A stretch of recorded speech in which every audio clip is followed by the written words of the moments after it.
Hey guys, it's me. The most toxic Star Citizen YouTuber, the scammer, the liar, the strawman, the crybaby, the Andrew Tate of Star Citizen, the guy that said that he stopped playing Star Citizen but he continued making videos on Star Citizen, how dare he? It's also me, the White Knight, the CAG's cockrider, the drama queen, the guy that plays the both sides, the clickbaity guy that makes a lot of revenue on Star Citizen content, etc. But it's also me, the grumpy eye, the guy that, like, the friendly SERP that was, well, always here to inform you on a game that you loved and to try to make you smile from time to time. So yeah, this is my final video on Star Citizen, and I wanted to make this one because I just wanted to explain myself to you guys and why I'm not gonna make any more videos on Star Citizen. I didn't want to leave it at the video that I made that was like a stream clip where I just raged and completely like went up in flames. Greedy motherfuckers, that's what you are. So I am done with defending, like, right now on my channel, there's a premiere of a video of a podcast of me defending the game and saying that the game is not pay to win. The fuck is this shit? I am done defending this game. What the fuck are we talking about? What is this? Like, is this a game anymore? Yeah, it's a game of fucking how to get into your wallet even more. Honestly, I just want to sell my account at this point. I don't fucking care. I don't care what happens with the channel. I don't fucking care what happens with the YouTube, the Twitch, the fucking everything. I don't care. Just, like, fucking get me out of this, honestly.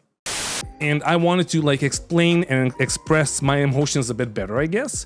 And yeah, so this is that video. So at least 2/3 of the community around Star Citizen is gonna be fucking happy that they're not gonna see my face anymore. Well, at least not until something changes for the better. And yeah, so let me roll the intro for the last time, and yeah, let's talk about it. Hello, my name is Grumpy. Grumpy eye. Grumpy eye. Grumpy eye.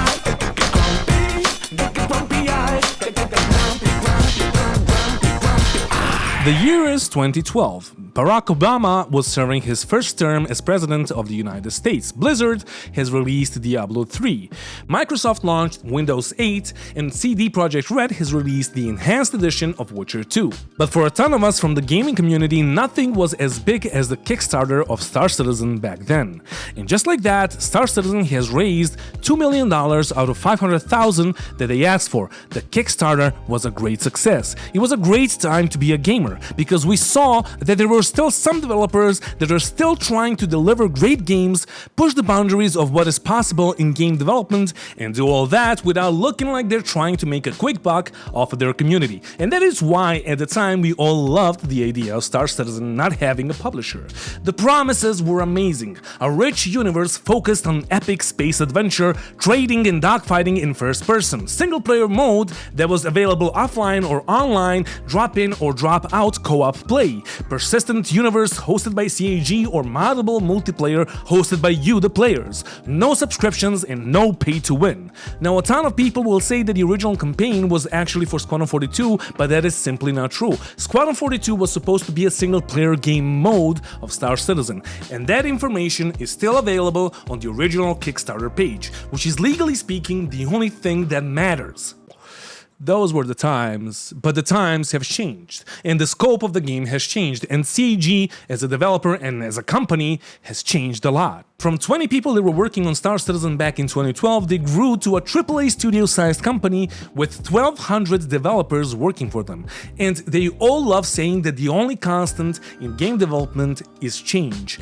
And while it may be true, the only constant that we as the backers could ever see was lies, or should I say big promises and then under-delivering on those promises, or not delivering anything at all. The only constant was also calling the backers roadmap watchers, or even noise, and then continuing to break promises even more, until they banned all of the roadmap or scheduling related questions in their Q&As. And in the end, they completely got rid of the roadmap in its entirety. But some of you may say that the mistreatment of the community happened gradually, and you will be right. They weren't so direct and militant back in the day.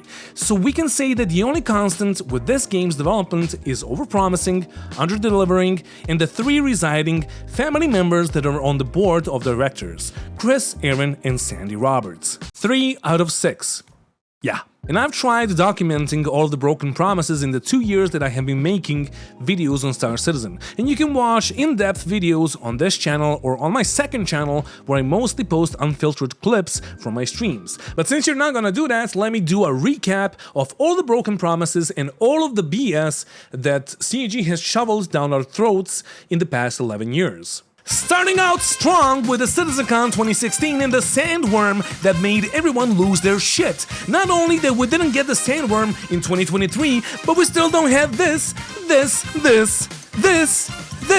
or even this. But hey, it was a great time to be a gamer. Next on the list is gonna be the Theaters of War. Why make 2 games when you can make 3? But explain to the backers that you're actually making a single game, without even making that game. And next up on the list will of course be the fauna, because one sandworm was not enough. Not only that in 2017 they were showing creatures flying around the planets, but in 2014 they announced pets for all of you backers that want to have a space Tamagotchi. Tamagotchi in space? Spaceagotchi?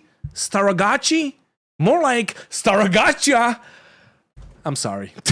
Do you want to customize your overpriced ship? Well, you can do that by giving it a name that you like. Well, I mean, you can do that with some of the ships, right? At least you can customize the paint job with hex codes that were announced back in 2016. I mean, you still can't, but you can buy an overpriced paint job for your ship in the store. But you can still customize the interior of your ship, right? Right?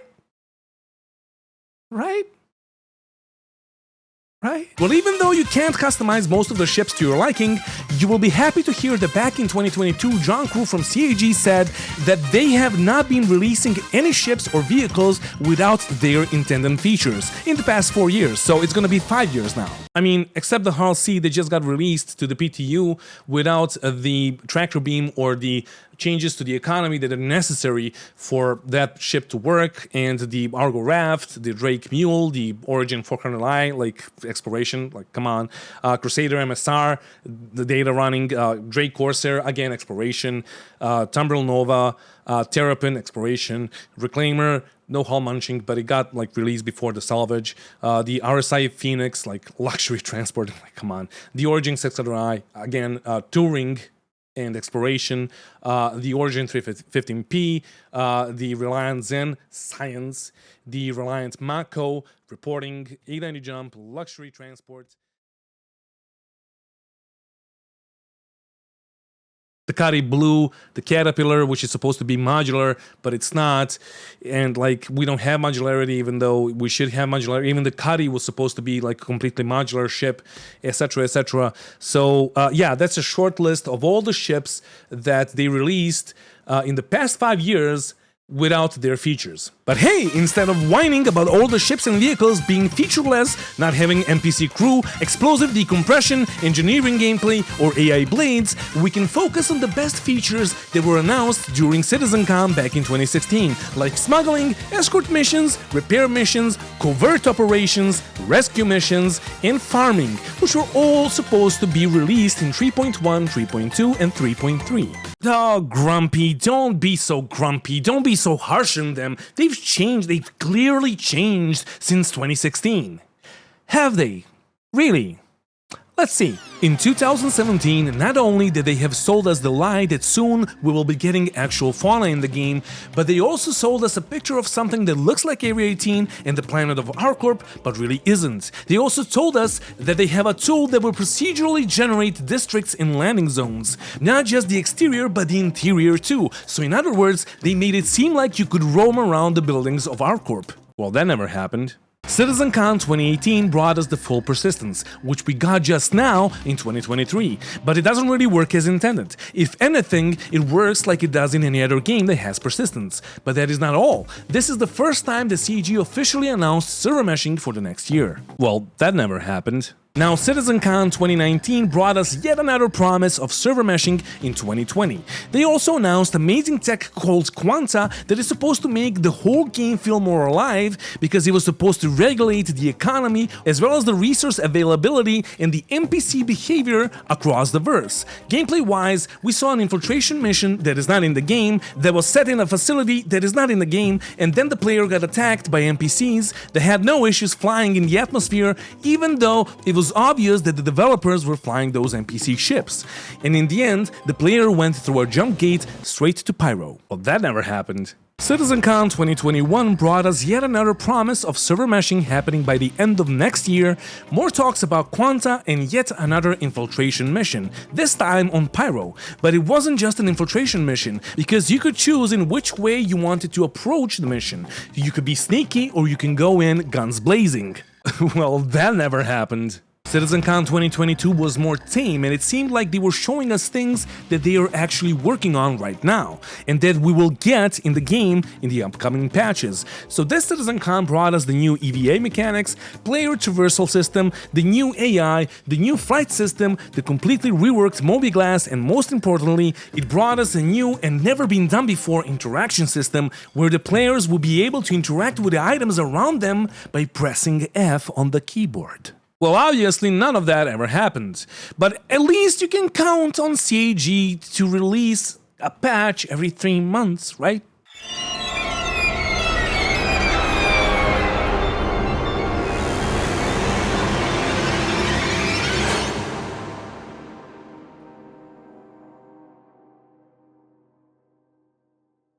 And by now, you might understand that it was a combination of things that happened that led me to a point where I don't want to play or cover Star Citizen on my YouTube channel. And this is me just scratching the surface. I didn't even talk about the developer that apparently played Squadron 42 back in 2016, I'm gonna say. Leadpipe asks, have you as the community team been able to play through a single mission on Squadron 42 yet? I have been able to, but I have chosen not to. I have played through every mission because I come from QA and it was my job to do so. I didn't even talk about them making a video series on server meshing this year, at the start of this year, and making just one part of it without releasing any other parts, because the people, the community was outraged because it was obvious that they just started like meeting up and talking about server meshing internally. So yeah, it's a combination. And if you remember, at the start of this year,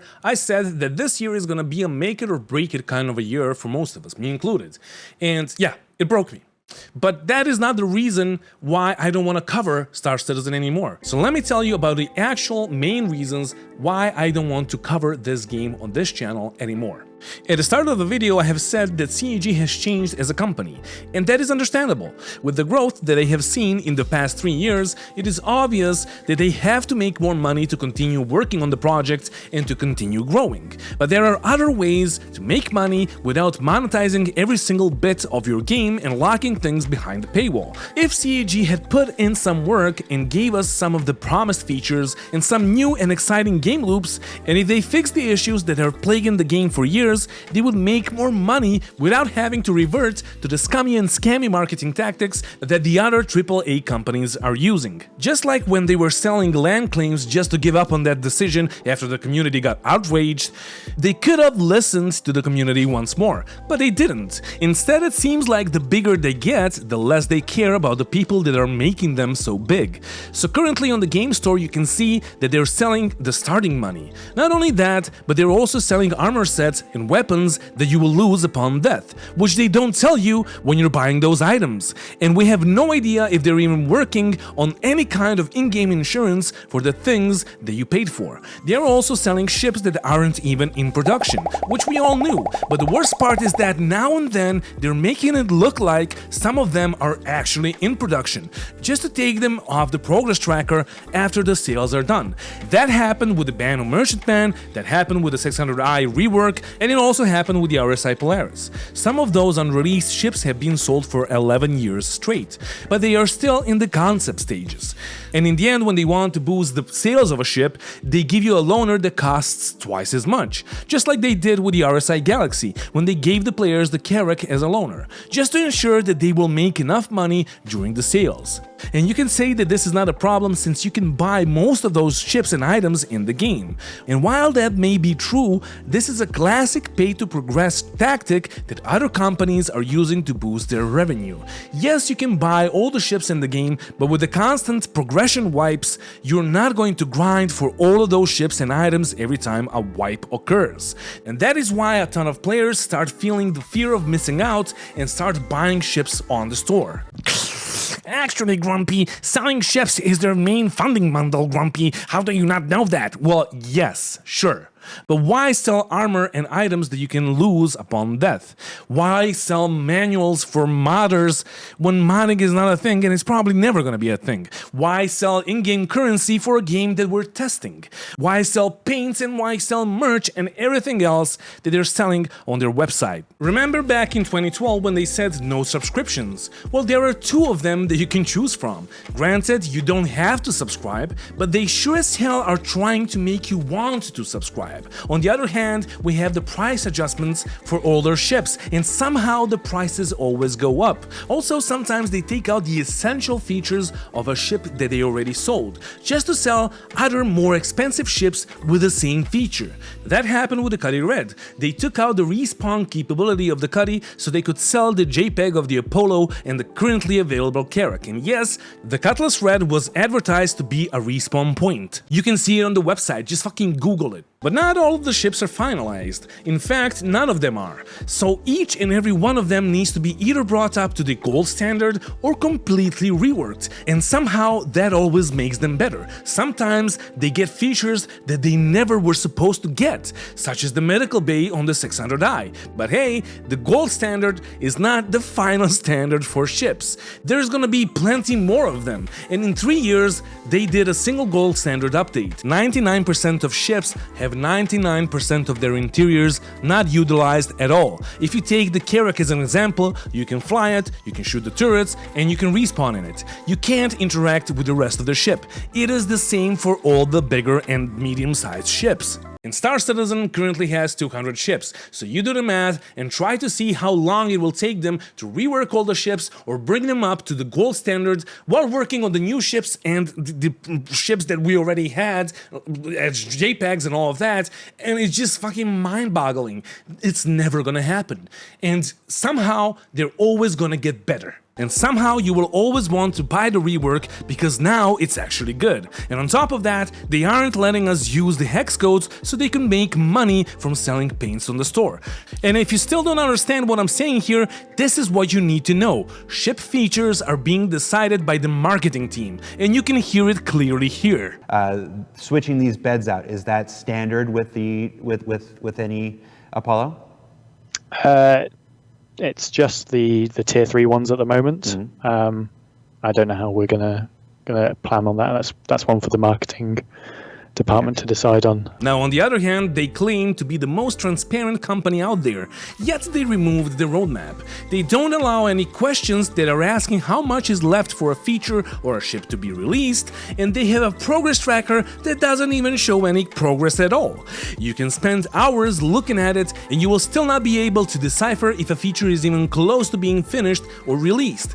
Don't get me started on Squadron 42 because we have a monthly report on stuff that has been worked on, but we never know how much is left. Speaking of progress, after 12 years of development, we still don't know what this game is supposed to be, because less than 15% of the game is actually finished. And again, you do the math. 15%, 12 years. How long will it take them to finish the game?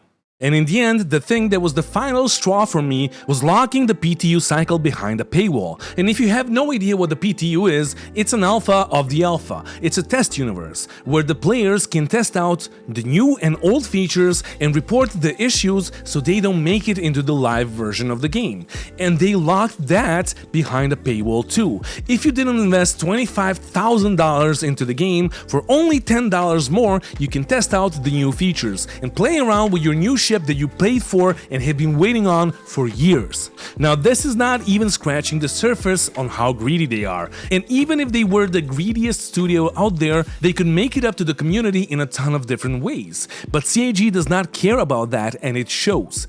There is no support for the community or the content creators. Activision Blizzard, Ubisoft, and other AAA studios give back to their community in some sense. They try to incentivize them and reward them for watching content creators on Twitch and YouTube. YouTube by giving them personalized Twitch drops. They give access to beta versions of their new releases or patches to the content creators and ask for their honest opinions. CAG does not do any of that. Overwatch developers are known to have podcasts with content creators, where they would talk about their plans and about the issues that are currently plaguing the game. The only thing that CAG does that I know of are a few ship giveaways they did through some content creators that they like.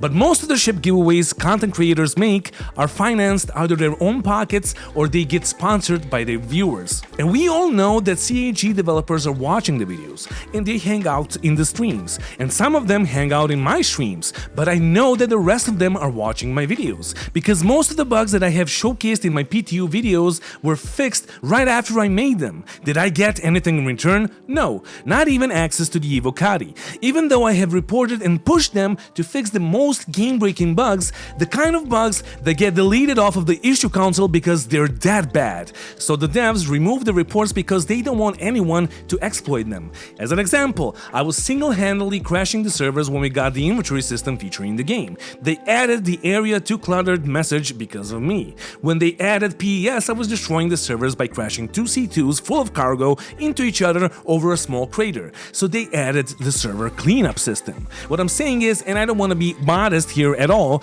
if I wasn't there to push the game to its limits or to make those issue council reports more visible by making videos on them, those game-breaking issues could have still been in the game. And don't get me wrong, I'm not asking for anything here. I don't care. But the fact that I'm the guy that needs to pay $10 to access the test universe to test the fucking game is just bonkers. And the fact that I know of a ton of other players that are maybe even like better than me in testing out the game and they still need to pay $10 is just fucking bonkers. Most of the game's pillars are still not there, and they're still working on tools that will help them to make things faster after 12 years of development. And you can say that PES is groundbreaking, and it was almost amazing for sure, but it is in no way groundbreaking from a gamer's perspective. There is a plethora of games that already do the same thing, or they have the same thing.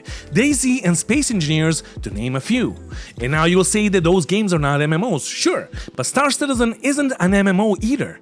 And we still get a teaspoon of actual gameplay every other year, and CAG claiming that they will be able to produce moons and systems in a matter of weeks with this new amazing planet tech, which by the way they said back in 2015, is just laughable at this point, especially considering that Pyro was supposed to be released in 2019. Yet somehow, every year brings us 10 to 20 new ships and vehicles and plenty of new ways to spend our money. So in other words, currently the only thing that we have is an ad, and that is why I started calling it Ad Citizen. They advertise it as a finished product. They promote it as a live service game, but they treat it as a tech demo that isn't even their main hustle. The truth is, CAG is no longer the same company as it was back in the day. It was progressively getting worse, and inch by inch, they have slipped into a funding model that looks like a funding model of any other AAA company out there, if not worse, especially considering that the tickets for this year's CitizenCon are $200 and $300. And now some people would say that BlizzCon costs just as much. Yes, but the key difference is that Blizzard at least has something to show for themselves.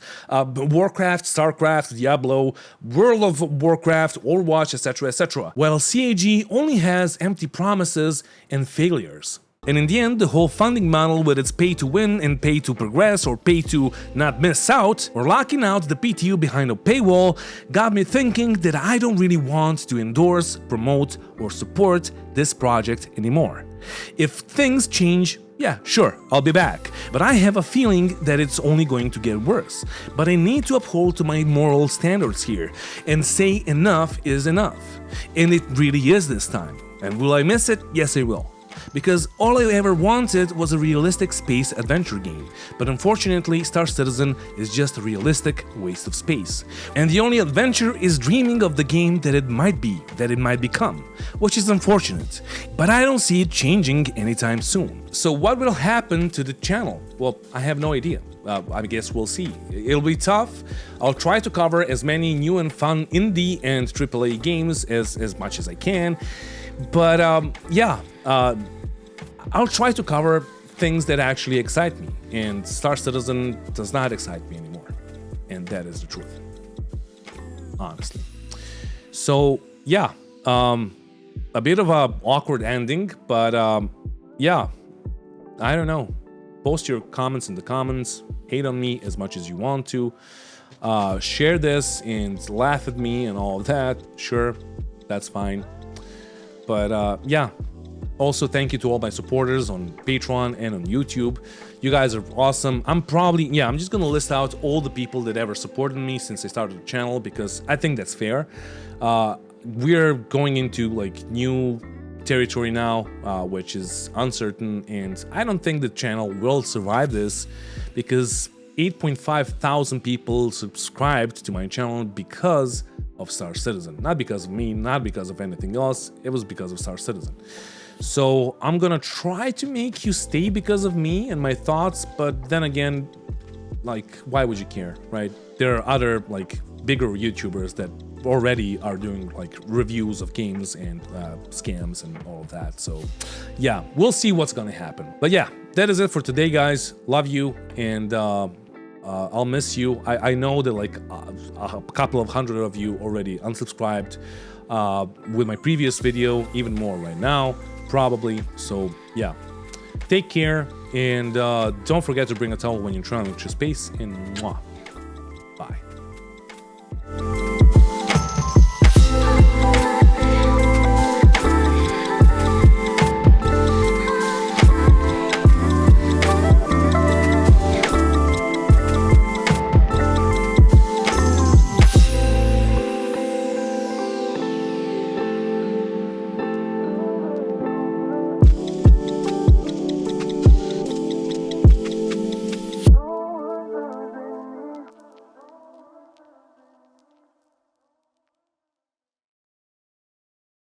You know what my only gripe with...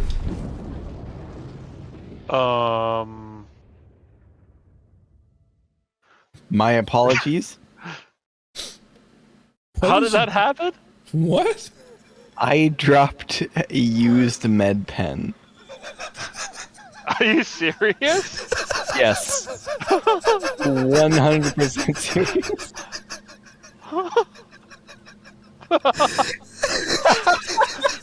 Oh my god.